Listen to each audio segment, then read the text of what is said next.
Wabarakatuh, anak-anakku sekalian, alhamdulillah pada siang yang cerah ini kita bisa bertemu kembali di pembelajaran IPA ya. Bagaimana kabarnya? Alhamdulillah baik semua kan? Alhamdulillah rabbil alamin. Ya anak-anakku, sebagaimana pertemuan yang lalu kita sudah menyelesaikan tentang reproduksi pada manusia, maka di kesempatan ini kita akan memulai pembelajaran yang baru dengan tema reproduksi pada tumbuhan. Reproduksi pada tumbuhan itu ada dua, ada secara vegetatif dan secara generatif ya.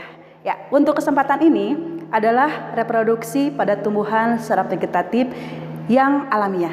Karena nanti ada dua, ada yang alamiah dan ada juga yang dengan bantuan manusia.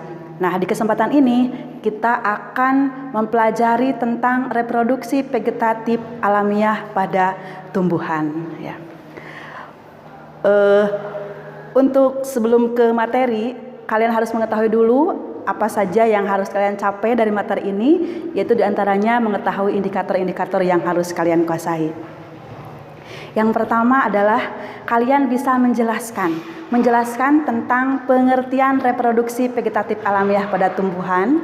Kemudian yang kedua, kalian dapat menyebutkan macam-macam alat reproduksi pada tumbuhan yang digunakan untuk reproduksi vegetatif alamiah. Yang ketiga, kalian juga harus bisa menjelaskan macam-macam alat reproduksi vegetatif alamiah. Dan yang keempat, kalian dapat mengidentifikasi contoh-contoh mengenai tumbuhan yang melakukan reproduksi vegetatif alamiah. Ya, baiklah anak-anakku, yang pertama kita mulai, apa itu pengertian reproduksi vegetatif alamiah? Kalian bisa baca di sini bahwa perkembangan reproduksi vegetatif alamiah adalah proses perkembangan atau proses perkembangbiakan yang tanpa diawali oleh kegiatan fertilisasi. Karena alamiah, maka kegiatan ini pun tidak dengan bantuan manusia. Bagian tumbuhan yang digunakan untuk reproduksi vegetatif alamiah diantaranya ada rizoma, kemudian ada stolon, ada umbi lapis, umbi akar, umbi batang, dan tunas adventif. Ya, kalian bisa dilihat. Ya, ada kurang lebih ada 6 alat perkembangbiakan pada tumbuhan yang dapat digunakan untuk reproduksi vegetatif alamiah. Sekali lagi yaitu ada rizoma, stolon, umbi lapis, umbi batang, umbi akar, dan tunas adventif. Untuk lebih jelasnya masing-masing kalian bisa lihat rizoma ya. Rizoma adalah akar tinggal. Akar tinggal sama dengan akar tinggal, yaitu batang yang tumbuh mendatar di dalam tanah. Kemudian berbuku-buku, bersisik dan umumnya berdaging ya. Itu karena rizom itu adalah sebenarnya batang. Oleh karena itu memiliki ciri-ciri batang.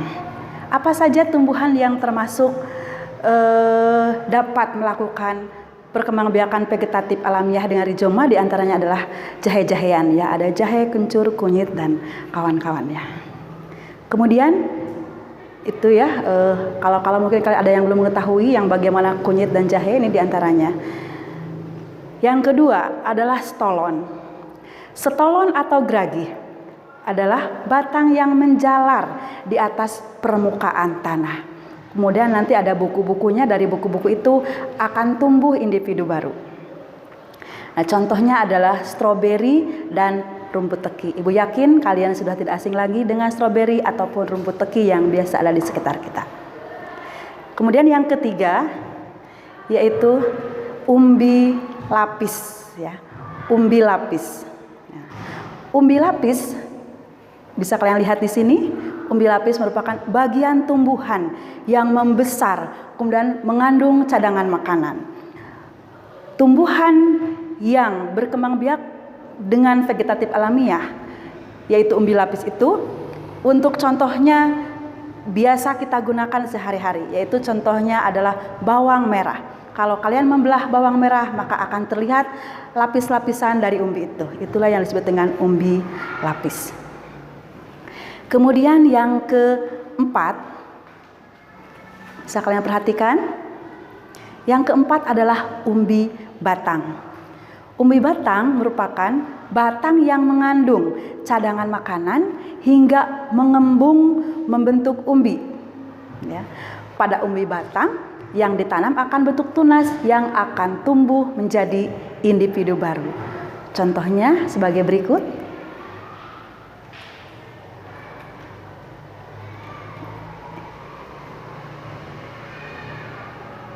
Selanjutnya adalah umbi akar. Umbi akar merupakan akar yang tumbuh membesar di dalam tanah untuk menyimpan cadangan makanan. Ya. Bisa kalian lihat itu dimiliki oleh bengkuang, ya, bengkuang termasuk umbi akar. Dan yang terakhir adalah tunas adventif. Tunas adventif merupakan tunas yang tumbuh bukan di tempat biasa tunas itu tumbuh. Ya, bisa di ujung-ujung batang atau ujung akar. Dan contohnya adalah pada cocor bebek. Ya. Demikian anak-anakku materi tentang perkembangbiakan secara vegetatif alamiah pada tumbuhan. Selanjutnya silakan kalian cari beberapa tumbuhan yang melakukan perkembangbiakan vegetatif secara alamiah yang lainnya yang ada di sekitar kalian. Terima kasih atas perhatiannya. Wassalamualaikum warahmatullahi wabarakatuh.